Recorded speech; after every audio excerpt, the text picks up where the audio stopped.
దన్నాలండి SI గారు. నా గుర్రబండిలా మీ jeep కూడా పని పాటలేదేటండి? ఇవాళ రాత్రి శుభ్వం అంటూ మా అబ్బాయికి శోభనం చేసుకుంటుంటే పిల్లెదురొచ్చినట్టు తమరొచ్చారేటండి?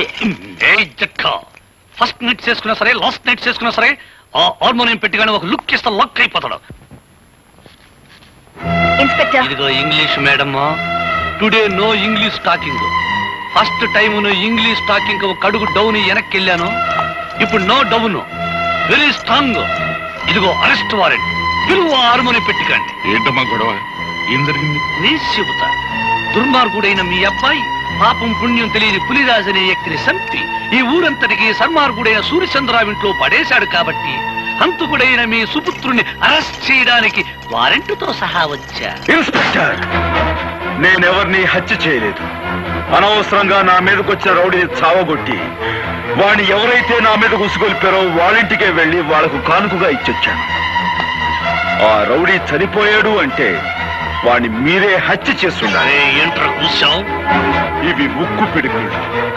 మీ కుట్రల్ని కుతంత్రాల్ని ఛేదించి మీ పాతకాలకి ఘాతకాలకి సమాధి కట్టకపోతే నేను గోపినే కాను. రా, అరెస్ట్ చెయ్యి.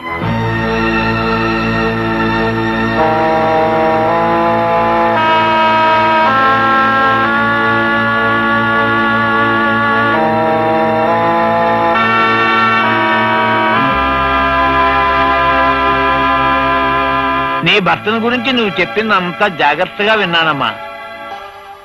ఈ హత్య కేసులోంచి బయటపడాలి అని చెప్పేసంటే మీ తండ్రి సూర్యచంద్రరావు గాని ఎస్ఐ అసరే గాని ఈ హత్య మేమే చేసేమని చెప్పేసి వాళ్ళ నోటితో వాళ్ళకే చెప్పించి తీరాలి అంతే.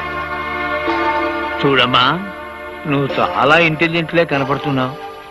వాళ్లే మర్డరర్స్ అని ఎలాగో అర్థమైంది కదా. అంచేత నువ్వు చిన్న ప్లాన్ వేసి వాళ్ళ చేత ఈ హంతకులను తామేనని ఒక్క ముక్క నిజం చెప్పించు. ఆ తర్వాత కోర్టులో నేను దుమ్ము దులిపేస్తాను.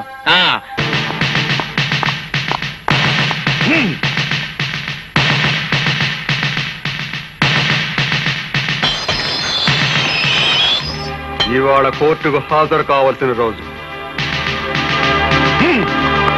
యువర్ ఆనర్, పులిరాజు హత్య కేసులో ముద్దాయిగా నిలబడ్డ గోపి అనే ఈ వ్యక్తి అసలు హత్య చేశాడా లేదా అని విచారించే ముందు ఇతని మనస్తత్వం గురించి కోర్టు వారికి తెలియబరచవలసిన అవసరం ఉందని భావిస్తున్నాను. అందుకని ఒకరిద్దరు సాక్షుల్ని విచారించేందుకు అనుమతి ఇవ్వాల్సిందిగా కోర్టు వారిని అభ్యర్థిస్తున్నాను. Permission granted. జగన్నాథం మేస్టారు, జగన్నాథం మేస్టారు. నమస్తే సార్. జగన్నాథ మాస్టారు, ఒకప్పుడు మీరు పెన్షన్ కోసం నిరాహార దీక్ష చేస్తుంటే పోలీసులు మిమ్మల్ని స్టేషన్ తీసుకెళ్లారు. అవును. ఇన్స్పెక్టర్ మీ మీద చేయి చేసుకోవడం చూసి ఆ సమయంలో కానిస్టేబుల్ ఉద్యోగంలో ఉన్న మీ శిష్యుడు ఏం చేశాడో చెప్తారా?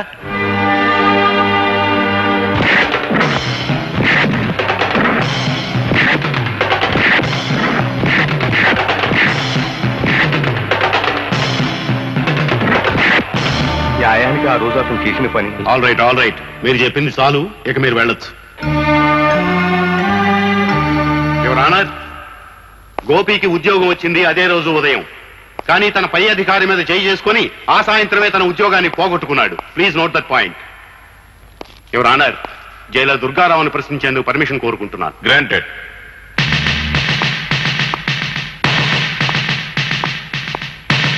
జైలర్ గారు, ముద్దాయి గోపి మిమ్మల్ని కొట్టాడు, అవునా? అందుకు సమాధానం ఆయన చెప్పనవసరం లేదు, నేనే చెబుతాను. గుడ్, చెప్పు. ఆయనే కాదు, ఆయన కానిస్టేబుల్స్ ను కూడా చెత్త కొట్టాను. అంతేకాదు, కొత్తగా ఛార్జ్ తీసుకున్న ఆమదాల అసరయ్య అనే ఇన్స్పెక్టర్ ని ఇటుకల ఫ్యాక్టరీలో పెట్టి ఎడాపెడా వాయించాను. ఇంకా చెప్పమంటారా? చాలు. యువర్ ఆనర్, ముద్దాయి ఎంతటి ఆవేశపరుడో ఈసరికే మీకు క్షుణ్ణంగా అర్థమై ఉంటుంది. సరిగ్గా ఇలాంటి ఆవేశంతోనే పులిరాజుని కొట్టి కొట్టి మెడ మీద కాలేసి తొక్కి చంపి ఆ హత్యా నేరాన్ని సూర్యచంద్రరావు గారి మీద మోపడానికి పులిరాజు శవాన్ని సూర్యచంద్రరావు గారింట్లో పడేశాడు. అతను శవాన్ని మోసుకురావడం ఊరంతా చూసింది. యువర్ ఆనర్, ఇక ముందు ఇటువంటి దౌర్జన్యాలు సాగించకుండా భారతీయ శిక్షా స్మృతులను అనుసరించి కఠినమైన శిక్ష విధించవలసిందిగా కోర్టు వారిని కోరుకుంటున్నాను. మిస్టర్ గోపి, నీ తరఫున ఏ లాయర్ని నియమించుకోలేదు. ఎందుకని? నా తరఫున నేనే వాదించుకుందామని. అంటే భారతీయ శిక్షా స్మృతుల నెంబర్లు చెప్పే శక్తి నాకు లేకపోయినా న్యాయం అనే గొప్ప శక్తి నా పక్కన ఉంది. నిర్దోషణనే నిజం నా గుండెలో వెలుగుతోంది. సార్, నేను ఒకరిద్దరు సాక్షులు విచారించాలి. అందుకు మీరు అనుమతించండి. ఆల్ రైట్, ఎవరిని పిలవమంటావో చెప్పు. Thank you sir.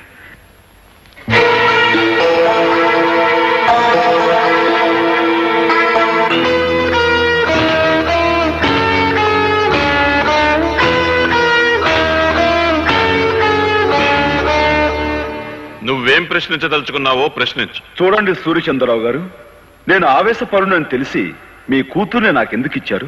Rama Rama, నేను నీకు పిల్లనివ్వటం ఏంటయ్యా? ఊరంతా సోత్తండంగా నువ్వే దౌర్జన్యంగా నా కూతురు మెల్లో తాళి కట్టావు. ఆ సమయంలో ఊరంతా అక్కడికి రావాల్సిన అవసరం ఏమొచ్చింది? అవసరం ఏమొచ్చిందా? నీకు బాగా బడితి పూజ చేయిద్దామని మేమే వాళ్ళు అక్కడికి రప్పించాం. Correct sir. అయ్య బాబు జడ్జి గారు, నా మీద ఏదో ఒకటి రాసేసుకోకండి. ఊరన్నాక కచ్చలు కార్పణ్యాలు విరోధాలు ఉండటం సహజం. అట్టయ్యే అతనికి నాకు విరోధం ఉంది. తప్ప అండి? థ్యాంక్స్ సూర్యచంద్రరావు గారు. నాకు మీకు విరోధం ఉందన్న సంగతి స్వయంగా మీరే అంగీకరించారు. ఇక మీరు వెళ్ళొచ్చు.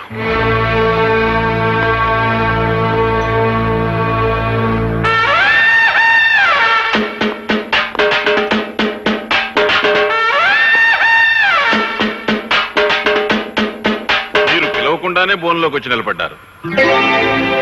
ముద్దాయి కావాలని కోరుకునే రెండవ సాక్షి మీరేనని మీరు ఎలా అనుకున్నారు? Sorry sir. ఆగు సార్, నేను కొన్ని ప్రశ్నలు అడుగుతాను, దయచేసి అనుమతించండి. Yes, proceed. నేను ఆ పులిరాజుని సూర్యచంద్రరావు గారి ఇంట్లో పడేసినప్పుడు మీరు అక్కడే ఉన్నారు, అవునా? అవును. ఏంటి? డ్యూటీలో ఉండి కూడా ఆ టైంలో మీరు ఆ ఇంట్లో ఎందుకున్నారు? లా అండ్ ఆర్డర్ కాపాడే పోలీసు వాళ్ళం ఏ ఎల్లప్పుడు ఎక్కడ ఎందుకుంటామో మాకే తెలవదు. 190 ఎవ్వరాలుంటాయి. ఆ 191 ఎవ్వారంగా నన్ను అప్పుడే ఎందుకు అరెస్ట్ చేయలేదు? అదేం ప్రశ్న? నువ్వు మాకు చిక్కుకుండా పారిపోయావు. పారిపోయేంత పిరికివాడు కాదు ఈ గోపి ఇన్స్పెక్టర్. పులిరాజు బతికే ఉన్నాడు కాబట్టి నువ్వు నన్ను అరెస్ట్ చేయలేకపోయావు. నేను వెళ్ళిన తర్వాత నువ్వు సూర్యచంద్రరావు కలిసి ఆ పులిరాజుని హత్య చేశారు. అబద్ధం. నువ్వు నిజం చెప్తావని నిన్ను బోనెక్కించలేదు. నువ్వు చెప్పేదంతా జడ్జి గారు నమ్ముతారని కూడా నేను అనుకోవటం లేదు. నీ మాటలకి చేతలకి ఎక్కడ పొంతన లేదనే విషయం జడ్జి గారు గుర్తిస్తే చాలు. ఇక నువ్వు వెళ్ళొచ్చు. మిస్టర్ గోపి, నీకు ఆ సూర్యచంద్రరావు గారికి మధ్య శత్రుత్వం ఉందని, అసలే గారి మాటలకి చేతలకి పొంతన లేదని నిరూపించినంత మాత్రాన వాళ్ళు నేరస్తులైపోరు. ఏదైనా జరిగితే అది జరిగిందని సాక్ష్యం ఉండాలి. నేనే హత్య చేశానని, ఆ హంతకుడు నేనే అని చెప్పే సాక్షులు ఎవరున్నారు? నువ్వు పులిరాజు శవాన్ని మోసుకొస్తుండగా ఊరంతా చూసి పులిరాజు శవాన్ని కాదు, స్పృహ తప్పిపోయిన పులిరాజు. నువ్వు గట్టిగా వాదించినంత మాత్రాన లాభం లేదు. పులిరాజు బ్రతికే ఉన్నాడని సాక్ష్యం కావాలి. ఆ పులిరాజుతో నేను పాండవులమేట దగ్గర పోట్లాడిన మాట నిజం. అతని బాగా చితకతన్ని ఏ సూర్యచంద్రరావు అయితే నా మీదుగా అతను ఉసిగొలిపాడో ఆ సూర్యచంద్రరావు ఇంట్లో అతన్ని పడేశాను. ఆ మాట నిజం. నేను తిరిగి వెళుతుండగా పులిరాజు దాహం అని అరిచాడు. అక్కడున్న సూర్యచంద్రరావు గాని అశ్రయ్ గాని అతని గొంతులో నీళ్లు పోస్తారన్న నమ్మకం నాకు లేక నేనే వెళ్లి అక్కడున్న జగ్గు తీసుకుని అతని నీళ్లు పట్టించాను. అతను తాగాడు. నిజంగా అతని గొంతు వెంకులు విరిగి చనిపోయి ఉండుంటే అతను నీళ్లు ఎలా తాగలడు, ఎలా గుట్టలు వేయగలడు? కనుక ఆ నేరం నా మీద మోపేందుకు సూర్యచంద్రరావు అసలు పులిరాజు గొంతు మీద కాలు వేసి తొక్కి చంపారు. ఇది పచ్చి నిజం. నువ్వు పులిరాజుకు మంచినీళ్లు పట్టినట్టు అతను తాగినట్టు ఏమిటి సాక్ష్యం?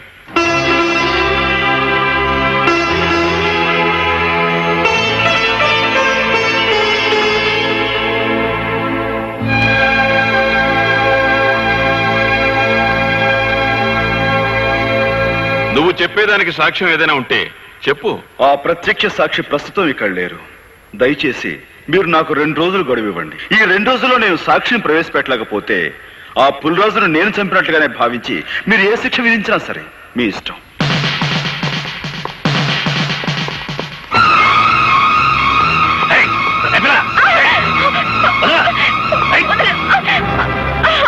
ప్రత్యక్ష సాక్షి ఎవరో కాదు, మీ నాయనమ్మ.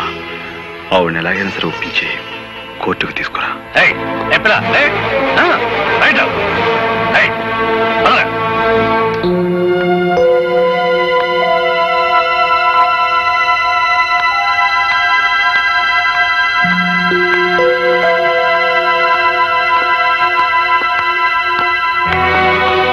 ఎవరమ్మాయి నువ్వు?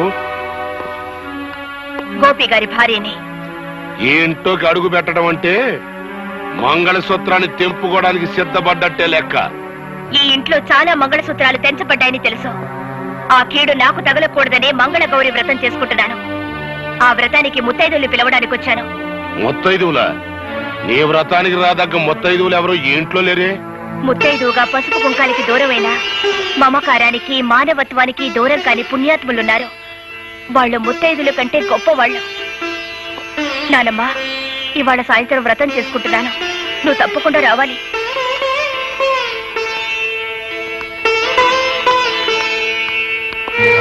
అమ్మా, నువ్వు ఈ వ్రతానికి వెళ్తలేదు. వెళ్ళావు, కూతురుతో పాటు నా కన్న తల్లి కూడా చచ్చిపోయిందనుకోవాల్సి వస్తుంది.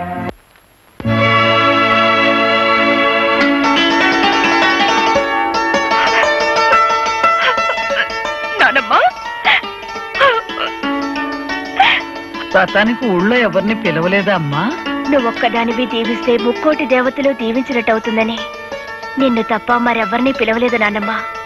కంటికి కనపడిన గౌరీదేవి రాధమ్మను అనుగ్రహించినా అనుగ్రహించకపోయినా మీ గుండెల్లో పెట్టుకు పెంచిన మీ మనవరాల్ని మీరు దీవిస్తే చాలమ్మా. మా అమ్మగారు ఆశీర్వాదం తీసుకోమ్మా. నన్ను దీర్ఘ సుమంగళిగా ఆశీర్వదించున్నానమ్మా.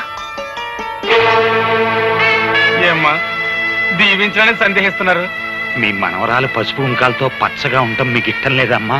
నా మనసుకైతే ఆ కోరిక ఉంది, కానీ నా దీవెనకి ఆ శక్తి లేదు బాబు. నానమ్మా, ఎందుకు లేదమ్మా? మా గోపి ఆవేశంతో కట్టిన తాళిని రాధమ్మ అజ్ఞానంతో తీసివేయబోయినప్పుడు మీరు అడ్డుకుని ఆపారు. తెగిపోయిన అనుబంధాన్ని తిరిగి గుర్తు చేస్తూ విడిపోయిన కుటుంబాలని మళ్లీ కలపాలనే ఉద్దేశంతో మీ మనవరాల్ని మీ ఇంటి నుంచి మా ఇంటికి పంపారు. ఇంతటి మహత్కార్యం చేయగలిగిన మీకు మీరు నిలబెట్టిన తాళిని కాపాడే శక్తే మీకు లేదంటారా? తల్లి తండ్రి లేని గోపి అబ్బాయిని మీరు దిక్కు మొక్కు లేకుండా వదిలేయటం వల్ల ఆ కర్ణుడు అనుభవించినంత దౌర్భాగ్యాన్ని మా గోపి అబ్బాయి కూడా అనుభవిస్తున్నాడమ్మా. అవునమ్మా, మీ కొడుకు మీ అల్లుణ్ణి నిర్దాక్షిణ్యంగా చంపాడని మీకు తెలుసు. గోపికి రావాల్సిన ఆస్తిని కాజేశాడని మీకు తెలుసు. అయినా ఈ నిజాన్ని మీరు ప్రపంచానికి చెప్పలేకపోయారు. గోపి ప్రాణభయంతో పరిగెత్తుకుంటూ వచ్చి నా పంచన చేరాడు. వాడు నా దగ్గరుంటే వాడి జీవితానికి న్యాయం జరిపిస్తాడనే ఆశతో కావాలని వాడి లాకెట్టు మీ దగ్గర తాకట్టు పెట్టాను. అయినా ఏనాడు వాడి యోగక్షేమాల గురించి మీరు విచారించలేదు, వాడిని చేరతీయలేదు. వాడు మాకు దేవుడిచ్చిన బిడ్డగానే భావించాం. వాడి ఆలనా పాలనా చూడడంలో మా ముగ్గురికి ఒక ఆనందం కనిపించింది. ఆ ఆనందంలోనే మాకు పెళ్లిళ్లు కావాలని, మాకు బిడ్డలుండాలనే మాటే మర్చిపోయి ఇన్నేళ్లు గడిపేశాం. ఇంకో నిజం కూడా మీకు చెప్పాలమ్మా. చిన్నప్పటి నుంచి గోపి అబ్బాయికి తనెవరో, తనకి జరిగిన అన్యాయం ఏంటో, తనకు రావాల్సిన ఆస్తిని ఎవరు అనుభవిస్తున్నారో అంతా తెలుసమ్మా.